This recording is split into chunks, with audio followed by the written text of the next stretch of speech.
9th rapid revision the French revolution. कहीं ना कहीं हिस्ट्री का नॉस्टैल्जिया इसी चैप्टर से जुड़ा हुआ है हर एक व्यक्ति के जीवन में। कहानी शुरू करते हैं। कहानी कुछ ऐसी है कि इस चैप्टर में आपको देखने को मिलता है, एक तो पूरी कहानी है। क्या बोला तूने? लुईस 16 के राजा बनने से लगाकर नेपोलियन के पावर में आने तक और पावर से जाने तक की पूरी कहानी चैप्टर में क्या क्या होता है वो सब कुछ चैप्टर में बताया गया है। और दूसरा, इस कहानी में क्या क्या कैरेक्टर्स हैं, जैसे विमेन ने इस पूरे फ्रेंच रेवोल्यूशन के टाइम पीरियड में विमेन की क्या स्थिति थी, क्या हो रहा था क्या नहीं, वो सब कुछ। स्लेव्स के बारे में कि स्लेव्स की क्या स्थिति थी फ्रेंच रेवोल्यूशन के टाइम पीरियड में, स्लेवरी क्या थी, ये सब कुछ। और तीसरा, इस पूरे रेवोल्यूशन का एवरीडे लाइफ पे क्या इंपैक्ट पड़ा था, ये पूरे चैप्टर की रूपरेखा है। Hello everybody, this is Digraj Singh Rajput, welcome to our channel. Chapter कुछ उसी स्टाइल में शुरू होता है जिस तरह से बॉलीवुड मूवीज बैकड्रॉप में जाके शुरू होती है। 14 जुलाई 1789 के दिन वेस्टाइल, जो कि फोर्ट्रेस प्रिजन था, जेल थी, वहां पे जाके कुछ लोगों ने हमला कर दिया, गार्ड्स को मार दिया, हथियार लूट लिए। पर सवाल यह कि ऐसा क्यों, इस चीज को समझने के लिए फिर पीछे चलते हैं। फ्लैशबैक। 1774 लुईस 16 राजा बन गया, तिलक लगा दो। अब यहाँ पे राजा बनने के साथ साथ 20 साल में उसकी शादी भी करवा देते हैं, बहुत प्रेशर भाई के ऊपर। और राजा भी बन गया, शादी भी हो गई, और साथ ही साथ क्या है, उसको खाली तिजोरी भी मिलती है। What were the reasons for the empty treasury of France? France की तिजोरी खाली क्यों थी? लड़ाई में एंगेज थे, बहुत सारा पैसा जा रहा था, इतना बड़ा पैलेस था, उसको मेंटेन करने में खर्चा लगता था। अमेरिकन इंडिपेंडेंस में, जो कि ब्रिटेन के अगेंस्ट में अमेरिका लड़ रहा था, और ब्रिटेन फ्रांस का भी दुश्मन, तुमने बोला कि दुश्मन का दुश्मन अपना दोस्त, दुश्मन का दुश्मन दोस्त, तो उसे मदद कर रहे थे अमेरिका को। साथ ही साथ आपको देखने को मिलता है कि जो रेगुलर एक्सपेंसेस थे वो भी बहुत ज्यादा होते थे, आर्मी, एडमिनिस्ट्रेशन, सारी चीजें मेंटेन करना। इन सारी चीजों के अलावा लोन और लोन के ऊपर इंटरेस्ट, इन कारणों से तिजोरी खाली थी। तिजोरी भरने का एकमात्र तरीका था टैक्स बढ़ाया जा सके, लेकिन टैक्स बढ़ाने में भी समस्या थी, क्योंकि फ्रेंच सोसाइटी एक फ्यूडल सिस्टम पर बेस्ड थी, जहां पे आपको स्ट्रक्चर देखने को मिलेगा first state, second state, third state. First state, second state के लोग प्रिविलेजेस एंजॉय करते थे, टैक्स नहीं देते थे, और यही लोग पैसे वाले थे, सारे नोबल्स और क्लर्जी लोग। और थर्ड स्टेट के लोग, जिसमें पीजेंट्स थे, आर्टिशंस थे, स्मॉल बिजनेसमैन थे, उनके ऊपर पूरा बर्डन था टैक्स का। टिथ और टेल दो प्रकार के टैक्सेस थे। एक टैक्स वो जिसमें पूरी टोटल प्रोड्यूस का 1/10 देना पड़ता था चर्च को, जिसे टिथ कहा जाता था, वो टैक्स था। टेल एक तरह का टैक्स था जो डायरेक्ट टैक्स लगाया जाता था, और ये सारा बर्डन थर्ड स्टेट के ऊपर। गरीबी में गीला आटा, सब्सिस्टेंस क्राइसिस वाली सिचुएशन डेवलप हो जाती थी। मतलब पॉपुलेशन बढ़ रही है, अनएम्प्लॉयमेंट बढ़ रहा है, फसल खराब हो गई, और इसी फसल खराब होने में कभी कभी मौसम खराब हो जाता था, तो जो फसल होना है वो भी नहीं हो रही है। महंगाई बहुत बढ़ जाती थी। जब आदमी का सर्वाइवल ही डिफिकल्ट हो जाए तो उसे सब्सिस्टेंस क्राइसिस वाली सिचुएशन कहते हैं। इस सिचुएशन में जीना मुश्किल था, लेकिन कुछ लोग प्रिविलेजेस एंजॉय कर रहे थे, फर्स्ट स्टेट, सेकंड स्टेट। तो एक मिडिल क्लास इमर्ज होती है, जो कि थर्ड स्टेट में से ही निकल के आती है, आसमान से नहीं टपकी थी। इंडस्ट्रियलाइजेशन हुआ, गणित सिंपल है, इंडस्ट्रीज से पैसा आया, जिन लोगों के पास पैसा आया उन्होंने शिक्षा लिया, शिक्षा लेने से उन लोगों को नया सोचने समझने का एक तरीका मिला। तो यहां पे फिलोसोफर्स का एक बहुत इंपॉर्टेंट रोल रहा, जैसे जॉन लॉक, रूजो, मोंटेस्क्यू। ये वो फिलोसोफर्स थे जिन्होंने आइडियाज दिए। कैसे आइडियाज? जैसे टू ट्रीटीज ऑफ गवर्नमेंट में जॉन लॉक कहते हैं कि डिवाइन और एब्सोल्यूट राइट नहीं होना चाहिए मोनार्क का, कि बस पैदा हो गए राजा के घर में तो जैसा चाहे वैसा करे। सोशल कॉन्ट्रैक्ट की बात करते हैं रूसो। स्पिरिट ऑफ लॉज में जैसे आप देखेंगे तो मोंटेस्क्यू ये कहते हैं कि पावर को डिस्ट्रीब्यूट करना होगा, एक ही राजा सारी पावर अपने हाथ में नहीं रखेगा, वन मैन आर्मी नहीं बन सकता है वो। अब इस तरह के आइडियाज जब मिडिल क्लास के लोगों ने पढ़े, जाने, समझे, तो they started questioning the privileges enjoyed by the first state and second state. खैर, कहानी आगे बढ़ती है। तिजोरी अभी भी खाली थी। राजा ने सोचा तिजोरी भरने के लिए एकमात्र तरीका है कि टैक्स बढ़ा दिया जाए, पर राजा अकेले टैक्स बढ़ा नहीं सकता था। एक प्रैक्टिस थी कि तीनों स्टेट्स को बुला के मीटिंग करवाई जाए, स्टेट जनरल की मीटिंग। और स्टेट जनरल की मीटिंग में फर्स्ट स्टेट से 300 लोग, सेकंड स्टेट से 300 लोग, और थर्ड स्टेट से 600 लोग आते हैं। पर समस्या यह थी कि तीनों स्टेट को एक एक ही वोट था। तो थर्ड स्टेट के लोगों ने ऑब्जेक्शन उठाया और कहा कि हम 600 लोग हैं, हमारी जनसंख्या डबल है, तो हमारा वोटिंग राइट भी 2 होना चाहिए। पर राजा ने वो बात नहीं मानी। मैं तुम्हारे बाप का नौकर नहीं हूं। लोग भी नाखुश हो गए। थर्ड स्टेट के लोग उस मीटिंग को लात मार के फुटबॉल बनाते हैं और एक टेनिस कोर्ट पे जाके इकट्ठे होते हैं, मैच नहीं खेलेंगे। वहां पे वो एक कसम खाते हैं कि हम कॉन्स्टिट्यूशन बनाएंगे और उस कॉन्स्टिट्यूशन से राजा की पावर पे चेक लगाया जाएगा। कॉन्स्टिट्यूशनल मोनार्की लाना चाहते थे। जब नेशनल असेंबली बनी, नेशनल असेंबली इस कॉन्स्टिट्यूशन को बनाने में व्यस्त थी। फ्रांस में स्थिति बिगड़ रही थी, महंगाई बढ़ रही थी, सब्सिस्टेंस क्राइसिस था, लोग रोड पे उतर आए थे। तो कॉन्स्टिट्यूशन राजा एक्सेप्ट करेगा या ना करेगा ये सोचता, उसके पहले ही सिचुएशन बिगड़ गई। लोगों ने बेस्टाइल फोर्ट्रेस प्रिजन पे हमला कर दिया। This marked the beginning of French revolution and king accepted कि वो कॉन्स्टिट्यूशन को एक्सेप्ट करेगा। मोनार्की भी थी, कॉन्स्टिट्यूशन भी था। This marked the beginning of constitutional monarchy in France, मतलब राजा रहेगा लेकिन वो कॉन्स्टिट्यूशन के हिसाब से काम करेगा, ठीक उसी तरह से जैसे बिल्ली के गले में घंटी। अब यहां पे इस कॉन्स्टिट्यूशन के अकॉर्डिंग पावर्स को डिवाइड कर दिया गया, लेजिस्लेचर, एग्जीक्यूटिव, जुडिशरी होगी। लेकिन दोगलापन ये था कि अब ये जो नेशनल असेंबली बनेगी, इसमें जो लोग चुनाव के थ्रू चुनेंगे कि कौन नेशनल असेंबली में जाएगा, वहां पे वोट सबको नहीं मिलेंगे। एक्टिव सिटीजन, पैसिव सिटीजन में सोसाइटी को डिवाइड कर दिया गया।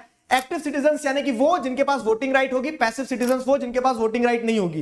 एक्टिव सिटीजंस में सारे मेन होंगे, 25 साल से ऊपर होंगे और टैक्स देने वाले होंगे, बाकी सब पैसिव सिटीजन। फ्रांस का कॉन्स्टिट्यूशन बन गया, बधाई हो। The constitution starts with the declaration of rights of main and citizen. Women के लिए कोई गुंजाइश नहीं थी, ध्यान रखिएगा। कहानी आगे बढ़ती है। कॉन्स्टिट्यूशनल मोनार्की सही तरह से चलना चाहिए थी, लेकिन आपने सुना ही होगा, विनाश काले विपरीत बुद्धि, और वही हुआ। लुईस 16 को ऐसा लग रहा था कि उसकी पावर्स को लिमिट लगा दी गई है, जो कि सही भी बात थी। और उसे देखकर जो आजू बाजू के मोनार्क्स थे वो भी सोच रहे थे कि आज फ्रांस में और कल हमारे यहां हो जाएगा।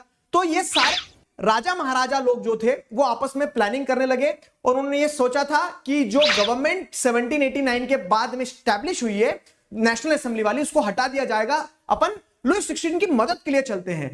मस्त प्लान है। लेकिन इससे पहले कि दूसरे मोनार्क्स लुईस 16 की मदद करते, नेशनल असेंबली ने दूसरे मोनार्क्स के ऊपर हमला बोल दिया, धावा बोल दिया। और ये रेवोल्यूशनरी वॉर में सारे लोग जगह जगह से आते हैं, पार्टिसिपेट करते हैं। वहां का नेशनल एंथम मर्सिडीज तभी लोगों को मिलता है। अब 1791 के कॉन्स्टिट्यूशन से लोगों को एक्सपेक्टेशंस बहुत थी, लेकिन सबको वोटिंग राइट नहीं मिले। तो कुछ लोगों को लगा कि रेवोल्यूशन और चलते रहना चाहिए, चलो। अब इस केस में बहुत सारे पॉलिटिकल क्लब्स बनते हैं। उन पॉलिटिकल क्लब्स में एक फेमस और प्रोमिनेंट पॉलिटिकल क्लब था जैकोबिन क्लब। ये जो जैकोबिन क्लब था, ये मैक्सिमिलियन रोबेस्पायर के द्वारा लीड किया जा रहा था, जिसने less prosperous section of society को एक साथ जोड़ा और रेवोल्यूशन को कैरी आउट करने की बात रखी। जैकोबिन क्लब के मेंबर अपने आप को दूसरे मेंबर से अलग दिखाने के लिए सैन क्लूटोस कहलाते थे, जो कि नी ब्रीचेस नहीं पहनते थे, उनके यूनिफॉर्म ही अलग थे, रंग बिरंगे थे, डॉग वर्कर्स की तरह थे। जैकोबिन क्लब की पॉपुलैरिटी बढ़ती जा रही थी, फ्रांस में सिचुएशन बिगड़ती जा रही थी, राजा के ऊपर देशद्रोह का मुकदमा चल रहा था। इन्हीं पूरी स्थिति में जैकोबिन क्लब के लोग जिस पैलेस में राजा को रखा गया था उस पैलेस पे हमला करते हैं। ये डिक्लेयर करते हैं कि आज से सरकार लेस प्रॉस्परस सेक्शन के लोगों की होगी और जो नई सरकार बनती है वो नेशनल असेंबली को हटा के कन्वेंशन कहलाती है। कन्वेंशन मुकदमा चलाती है राजा के ऊपर। 1793 में लुईस 16 वाज एग्जीक्यूटेड। अब पावर में आ गया है मैक्सिमिलियन रोबेस्पायर। मैक्सिमिलियन रोबेस्पायर ने पूरी तरह से मोनार्की को खत्म करके एक इलेक्टेड गवर्नमेंट बना दी थी और उस इलेक्टेड गवर्नमेंट में जब वो रूल करता है 1793 से 94 तक, उस पीरियड को रेन ऑफ टेरर कहा गया है। इस पूरे पीरियड में मैक्सिमिलियन रोबेस्पायर स्ट्रिक्ट कंट्रोल और सीवियर पनिशमेंट की पॉलिसी अडॉप्ट कर रहा है। जो उसके अगेंस्ट में बोलेगा उसे फांसी लगा दी जाएगी। कोई उसके अगेंस्ट नहीं बोल सकता था। उसने सारी चीजों में बदलाव ला दिया। एक तरह से उसे लगता था कि अपुनिच भगवान है। कभी कभी लगता है कि अपुन ही भगवान है। उसने वेजेस पे, गुड्स की प्राइसेस पे, सब पे मैक्सिमम सीलिंग फिक्स कर दी। इक्वालिटी ब्रेड सबको मिलेगी, कोई एक्सपेंसिव फ्लोर नहीं खा पाएगा। मॉन्सियोर और मैडम जैसे वर्ड यूज नहीं होंगे, सब सिटीजन्स होंगे। साथ ही साथ उसने सारी चर्च की बिल्डिंग्स को कन्वर्ट कर दिया था ऑफिसेज में और बैरक्स में। उसके जो सपोर्टर थे मैक्सिमिलियन रोबेस्पायर के, अब वही चाह रहे थे कि भगवान बस करो, बंद करो हाथ जोड़ के मैं। और मैक्सिमिलियन रोबेस्पायर को ही एग्जीक्यूट कर दिया गया। मगर क्यों? जैकोबिन गवर्नमेंट का सूर्यास्त होता है। वेल्थियर मिडिल क्लास के लोग फिर से पावर में आते हैं। वो अब एक अलग सिस्टम लेके आते हैं। एक लेजिस्लेटिव काउंसिल भी होगी और अब जो डिसीजन मेकिंग बॉडी होगी वो 5 मेंबर की होगी, ताकि फिर से कोई एक और मैक्सिमिलियन रोबेस्पायर ना आ जाए। लेने का ही नहीं है, बिल्कुल रिस्क नहीं लेने का। लेकिन अधिकतर ये लेजिस्लेटिव काउंसिल और जो डायरेक्टरी होती थी उनके बीच में ही लड़ाई होती रहती थी। तो ये डायरेक्टरी वाली जो गवर्नमेंट थी ये भी एक तरह से फेल होती है और इसी का फायदा उठाते हुए नेपोलियन पावर में आते हैं और यहां से फिर नेपोलियन रूल करते हैं और नेपोलियन 1815 में हरा दिए जाते हैं और फिर से कंजर्वेटिव्स पावर में आते हैं। जलवा है हमारा। ये पूरी कहानी थी। अब इस पूरी कहानी में अलग अलग सेक्शंस का क्या हुआ, जैसे कि विमेन, महिलाओं ने बहुत बढ़ चढ़ के पार्टिसिपेट किया। जब पुरुष काम पे थे, लड़ाई में थे, कॉन्स्टिट्यूशन बना रहे थे, तब महिलाओं ने घर पे मोर्चा संभाला। उनकी स्थिति बुरी थी और वो ये चाहती थी सिर्फ कि जब हमारी अपनी सरकार बनेगी तो हमारी स्थिति सुधर जाएगी। बहुत सारे पॉलिटिकल क्लब्स भी बनाए, फिर आखिरकार 1791 में कॉन्स्टिट्यूशन बनता है। लेकिन वहां पे ऐसा लगता है कि प्रैंक हुआ, क्योंकि the constitution started with the declaration of rights of main and citizen. महिलाएं बहुत डिसअपॉइंटेड थी। मेरा तो इतना लाइफ खराब हो गया है, इतना लाइफ खराब हो गया है मेरा। और उन्होंने अपनी स्ट्रगल को कंटिन्यू रखा।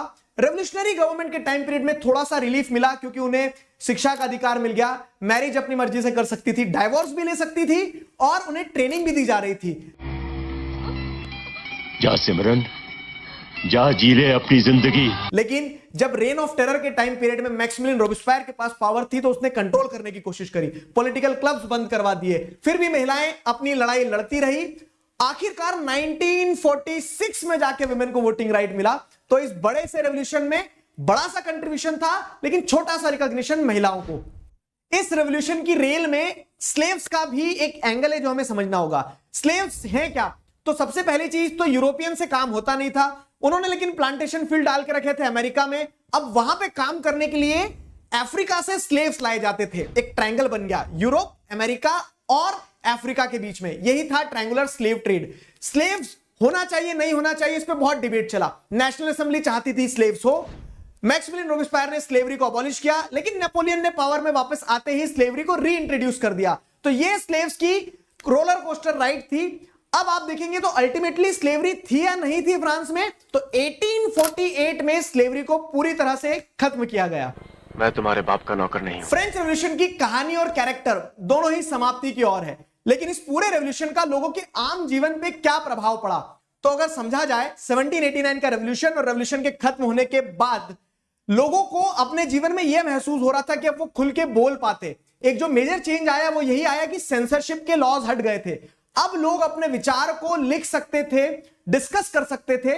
लिबर्टी, इक्वालिटी, जस्टिस, ये सारे आइडियाज अब पब्लिक डोमेन में थे। सही और गलत में लोग फर्क कर सकते थे। कंक्लूजन में चैप्टर में जो एक हीरो कैरेक्टर था नेपोलियन, उसके बारे में बताया गया है। 1804 में नेपोलियन पूरी तरह से पावर में अपने आप को स्टैब्लिश करता है और नेपोलिक कोड लाता है, जिसमें वो मॉडर्नाइजर ऑफ यूरोप की तरह देखा जाता है। वो uniform system of weight and measurement लेके आता है, डेसिमल सिस्टम लेके आता है। लोगों को लगता था कि नेपोलियन बदलाव लाएगा, लेकिन बाद में धीरे धीरे लोगों को यह समझ आने लगा कि नेपोलिक फोर्सेस जिस जिस देश में जा रही थी वो उस देश को जीत ले रही थी। तो बाद में लोगों का जो नेपोलियन के टुवर्ड्स नजरिया था वो बदला भी, और नेपोलियन 1815 बैटल ऑफ वाटरलू में हार जाता है। यह था फ्रेंच रेवोल्यूशन। फ्रेंच रेवोल्यूशन सिर्फ एक कहानी नहीं, एक टॉर्च था जिससे लिबर्टी, डेमोक्रेटिक राइट्स के जैसे आइडियाज पूरे वर्ल्ड में फैले। इंडिया में भी राजा राम मोहन रॉय और टीपू सुल्तान वो लोग थे जिन्होंने इन आइडियाज को चेरिश किया। This was all about the chapter. I hope you guys enjoyed it. Together we can, we will. Thank you very much.